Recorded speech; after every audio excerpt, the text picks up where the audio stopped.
Ibu sangat kenal dengan zaman juga sangat kenal dengan ibu dong. Iya, kenal banget. Orang dia benci ya nggak tahu. Loh, zaman kenapa benci ibu? Saya orangnya ini sih nggak kelihatannya, saya juga kasihan pula, saya jangan-jangan ini Lestari dikerjain, pikiran saya gitu, udah ada pikiran. Iya. Jadi kesal sama ibu gitu. Iya, kesel.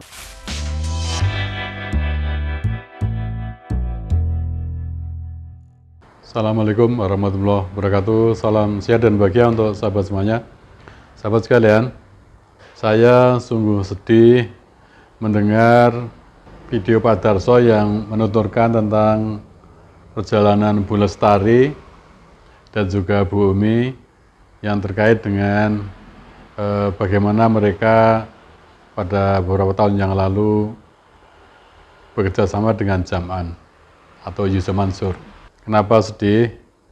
Ya, betapa seorang Ibu Lestari memiliki perjalanan hidup yang sama dengan beberapa orang-orang yang secara finansial dirugikan oleh seorang Jam'anul Khatib atau Yusuf Mansur. Sungguh saya tidak menduga ada kisah seperti apa yang dialami oleh Ibu Lestari, seorang yang telah berusaha untuk membantu sang Yusuf Mansur dan kemudian dia mendapatkan sebuah balasan yang sedemikian rupa.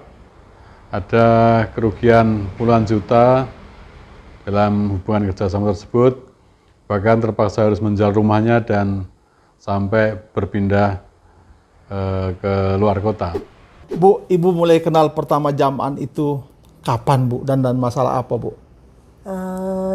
Saya dikenalin sama kawan, kira-kira tahun 98-99. Oh ya, antara itu ya. Antara itu. Iya. Nah, dia ngadain mobil ke saya, Pak. Mobil apa tuh, Bu? Mobil pertama kali Kijang. Nah, saya tanya, ada suratnya apa enggak? Saya bilang gitu kan. Terus saya nggak mau. Terus dia ganti Starlet ke saya. Jam'an ini? Iya. Nah, diganti Starlet. Itu hari 10 juta, Pak. Nggak ada, Pak, BPKB-nya, Pak. Tapi ibu udah terlanjur terima mobil? Udah terlanjur saya kasih uang. Iya. Baru 3 bulan kemudian kita pakai. Iya. Taunya itu mobil-mobil rental gitu. Mobil Pak. rental? Iya. Tahun 99 kan banyak itu, Pak. Iya.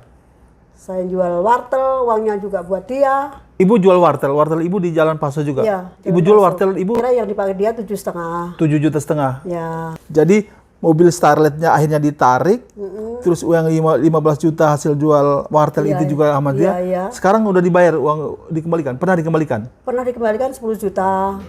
Untuk mobil? Untuk mobil. Tapi yang 15 juta? Belum. Ya. Ibu masih mau minta, Bu? Ya, kalau dikurusin sekarang rumah saya udah dulu 50 juta, Pak.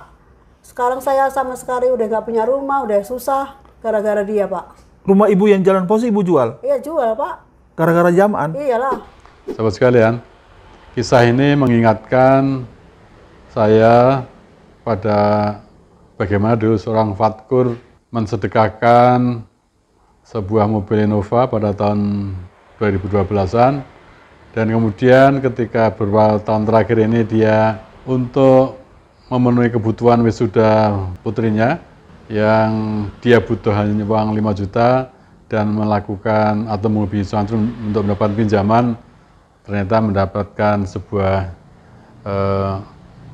perlakuan yang tidak kita duga.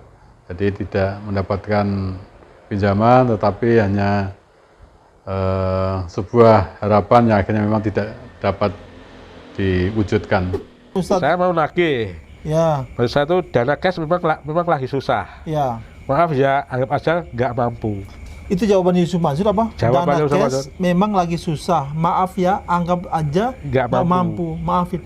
Jadi maksudnya Bapak diminta untuk anggap saja Yusuf Mansur nggak mampu. Nggak mampu. Allah Karim. Ya. Mudah-mudahan Bapak Tulman dapat dari yang lain, jalan lain. Ini WA dari. Ya. Saya jawab oke ya gitu. Berarti Bapak itu oleh Yusuf Mansur dibilang Bapak selama ini kan minta minjam uang, nggak dapat, dia nggak kasih, jadi Bapak diminta untuk anggap saja dia tidak mampu. Tidak gitu ya? mampu. Luar biasa. Sahabat sekalian, jadi kisah Bu Lestari dan Pak Fatkur ini sepertinya memang membenarkan apa yang disampaikan Iqbal dalam wawancara Pak Darso beberapa waktu yang lalu. Kalau si Jamal emang pelit banget. Itu yang minjem itu 5 juta di video Pak Darso itu 5 juta loh. Kalau dia datang ke saya nih, ya elah 5 juta. Saya bersihin aja tuh. Keluar 10 juta malah. Kita sungguh prihatin dan sungguh kita tidak menduga bagaimana seorang yang getol menyampaikan sebuah dakwah tentang sedekah, ternyata ketika berhubungan langsung dalam sebuah hubungan kemanusiaan, hubungan kerjasama, melakukan seorang partner sedemikian rupa. Sahabat sekalian, kisah ini juga mengingatkan saya beberapa puluh tahun yang lalu, sewaktu kami masih bekerja di sebuah media di Jogja, almarhum Bapak Haji Sumadi Martono Wonoito pernah bernasihat pada saya. Beliau adalah waktu itu Direktur Utama PT Kedaulatan Rakyat di Jogja. Kebetulan saya sering diajak berdiskusi dan dalam sebuah kesempatan saya di ruang kerja beliau ada pesan yang sungguh sangat selalu saya ingat, yakni orang hidup itu jangan sekali-sekali melupakan Kiai Sambang Dalan. Waktu itu disampaikan dalam bahasa Jawa, kok wong urip itu aja nganti nglaleke Kiai Sambang Dalan. Siapa kira-kira yang dimaksud dengan Kiai Sambang Dalan tadi? Ya, terjemahannya secara umum kurang lebih adalah orang-orang yang pernah berjasa pada kita, mungkin membukakan suatu pintu rezeki, membantu kita di masa lalu, dan hal-hal lain yang memang kita langsung atau tidak langsung ada sebuah bantuan yang kita terima. Saya yakin seperti Bu Lestari, Pak Fatkur itu kalau dalam konteks yang Pak almarhum Sumadi Wonoito tadi adalah termasuk orang yang bisa disebut Kiai Sambang Dalan. Artinya apa? Artinya kita memang harus tidak melupakan orang yang memang langsung atau tidak langsung pernah berjasa pada kita. Sahabat sekalian, kita mesti sadar bahwa apa yang kita lakukan, apa yang kita perbuat, tentu kita akan memetik dari perbuatan itu. Dalam bahasa sekarang dikenal dengan sebuah istilah jejak digital, di mana apapun yang kita lakukan pada masa yang lalu selalu ada bekas-bekas yang itu tercatat ataupun tidak tercatat, sebenarnya adalah sebuah perjalanan kita yang memang akan berbuah pada kehidupan kita di waktu yang akan datang. Sahabat sekalian, kebetulan saya mendapatkan sebuah dokumen yang juga ada dalam hidup Pak Darso, surat yang dibuat oleh Jam' Nur Khatib atau Yusuf Mansur yang diberikan pada Ibu Lestari pada beberapa tahun yang lalu. Dan membaca surat itu, mencermati surat itu, saya bertanya-tanya juga, sebenarnya seberapa jauh hubungan Bu Lestari dengan Jam' Nur Khatib pada waktu itu. Kalau Bu Umi bercerita, Jaman sempat seakan-akan numpang hidup pada Bu Lestari karena sering mendapatkan bantuan, bahkan juga sering ke rumahnya.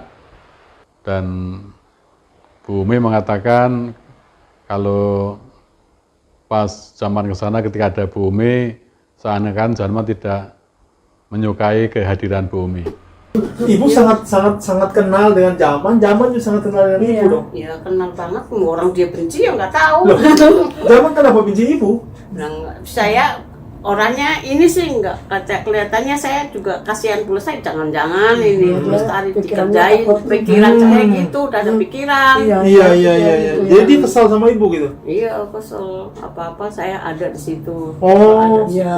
setiap kali dia datang ke rumah Bu Lestari, Bu Umi ada. Ya. Kesal juga nih ibu Iya. ngapain sih ini mungkin ya? Iya, kali. Takut nanti mempengaruhi mungkin. Oh. Bapak sekalian, surat itu ditulis dalam bahasa Inggris, saya juga cukup tergelitik betapa pada tahun itu tulisan zaman cukup rapi dan bahasa Inggrisnya juga memang cukup romantis pada beberapa bagian. Saya ingin mencoba membacakan terjemahan dari surat zaman sebagai berikut. Ibu Lestari, saya minta maaf. Saya saat ini saya akan mencoba untuk mendapatkan uang dari Verosa. Rencananya saya akan beri uang muka pada orang yang menggunakan kendaraan ini.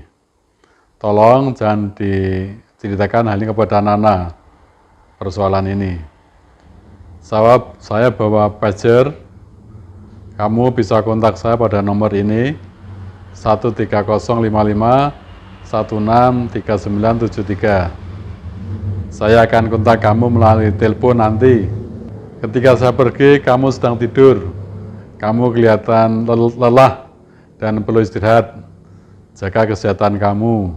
Akhirnya saya akan pulang ke rumah yang paling nyaman. Saya mendudukkan ibu saya, kakak dan adik laki-laki saya. Saya ingin memberi hadiah untuk mereka. Apakah kamu bisa memberikan saya uang? Saya membutuhkan uang untuk titik-titik. Terserah kamu. Kamu dapat mengirimkan uang melalui transfer atau ATM. Dari ATM kamu ke ATM saya. Kalau kamu membutuhkan kartu, kamu pilih pilihan transfer dan selanjutnya nomor rekening saya. Titik-titik. Hanya 1 menit dari transfer, saya bisa mengambil uang dari ATM. Sahabat sekalian, kalau mencermati isi surat zaman tadi pada Ibu Lestari, memang sebenarnya ada semacam ikatan emosional begitu antara zaman dengan Ibu Lestari. Terbukti kata-kata seperti misalnya, jaga kesehatan kamu, saya membutuhkan uang, mungkin kamu bisa transfer.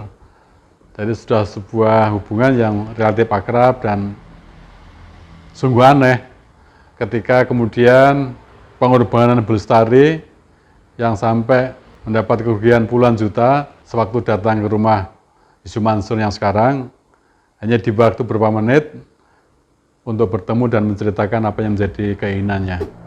Cepetan kalau mau ngomong saya kasih waktu 10 menit. Masya Allah. Iya, kita belum Ibu-ibu Saya ngomong mau syuting apa-apa. gitu. Mau syuting gitu. mau syuting. Iya. Ya, saya minta bantu aja deh Bu Lestari, kasihan yang nggak punya rumah Iya. supaya punya rumah lagi Dulu gitu. numpang di rumah Ibu Umi saya. Ini kan numpang di rumah saya gitu, saya gituin pernah sama Jaman ngomong gitu. Terus dibilang apa, Bu? Dia bilang, ya tenang Pak. Tenang, Ntar saya tenang. kirim, saya kira masuk saya kira mau ngasih duit banyak Sama sekali 400.000 berdua. Berdua 400.000. buat naik angkot. Ya, nanti naik saya angkot. transfer 5 juta gitu. Iya, Pernah ditransfer, Bu? Belum Belum pernah ya. ngomong aja. Iya. ngomong aja, janji-janji aja. Atau dalam peribahasa yang populer, sering kita mendengar air susu dibalas dengan air tuba. Tentu kita prihatin dan berharap Jam'an atau Isu Mansur bisa mengembalikan apa yang menjadi hak Ibu Lestari. Setelah itu kemudian silaturahmi yang pernah terjadi antara Jam'an dengan Ibu Lestari bisa baik kembali. Bahkan saya sungguh hormat pada Isu Mansur apabila pada momen bulan Ramadan ini mengundang Ibu Lestari, Bu Umi dan juga bahkan Pak Fatkur untuk berbuka puasa bersama. Kemudian secara elegan Isu Mansur mengembalikan kerugian yang pernah Alam oleh Bu Lestari, dan kalau itu bisa dilakukan, saya kira kita masih melihat bahwa Yusuf Mansur masih memiliki hati nurani yang baik.